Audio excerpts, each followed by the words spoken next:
Pakistani film मेरा लियारी जेका UK Asian film festival बैनुल अक़वामी नुमाइश लाइ तयारु आहे, पर रिलीज़ खां अॻु ई पंहिंजी मिल्कियत ऐं प्रोडक्शन बाबति सवालनि जे घेरे में अची वई आहे। फिल्म जो प्रीमियर 2 मई ते लंडन जी ब्रिटिश फिल्म इंस्टीट्यूट में थींदो। अदाकारा ऐं एग्ज़ीक्यूटिव प्रोड्यूसर आयशा उमर इन तक़रीब खे लियारी जी कहाणी आलमी सतह ते पेश करण जो अहम मौक़ो करार ॾिनो आहे।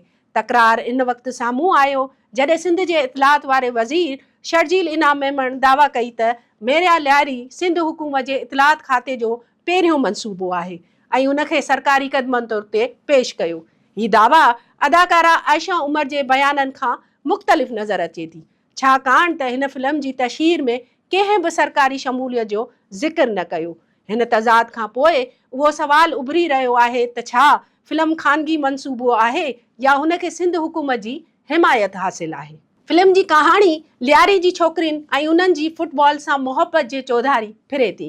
कहाणी में हिकु माज़ूर कोच जी वापसी ॾेखारी वई आहे जेको मक़ामी छोकिरियुनि खे तरबियत ॾिए थो, जॾहिं त फिल्म में समाजी दबाव, रुकावटनि ऐं बा इख़्तियारी जहिड़नि मौज़ुअनि खे उजागर कयो वियो आहे।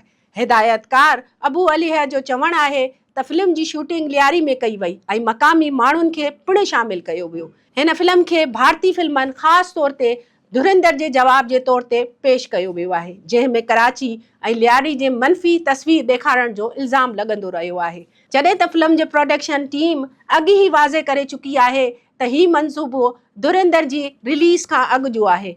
फिल्म जी रिलीज़ में कुझु देरि बि थी, पर हाणे उहा 8 मई ते पाकिस्तान में रिलीज़ थियण वारी आहे। तंहिं हूंदे बि फिल्म साज़नि तरफ़ां अञा ताईं सरकारी दावनि ते को बाज़ाब्ता रद्द अमल साम्हूं न आयो आहे, जंहिंजे करे मामिलो अञा ताईं गैर वाज़े आहे। कराची में सूमर ते हिकु प्रेस कॉन्फ्रेंस दौरान सूबाई वज़ीर शर्जील इनाम मेमण पंहिंजो मौक़िफ़ वधाईंदे चयो त मुल्क जो बहितर तासुर ॾेखारण लाइ न रुॻो सिंध पर पंजाब में बि हुकूमतूं फिल्म साज़ी खे हथी ॾेई रहियूं आहिनि। हुन चयो त मेरा लियारी बि उन मुहिम जो हिसो आहे ऐं सिंध हुकूमत अहिड़े इवेंट्स कराइण वारनि जी हिमत अफ़ज़ाई करे रही आहे।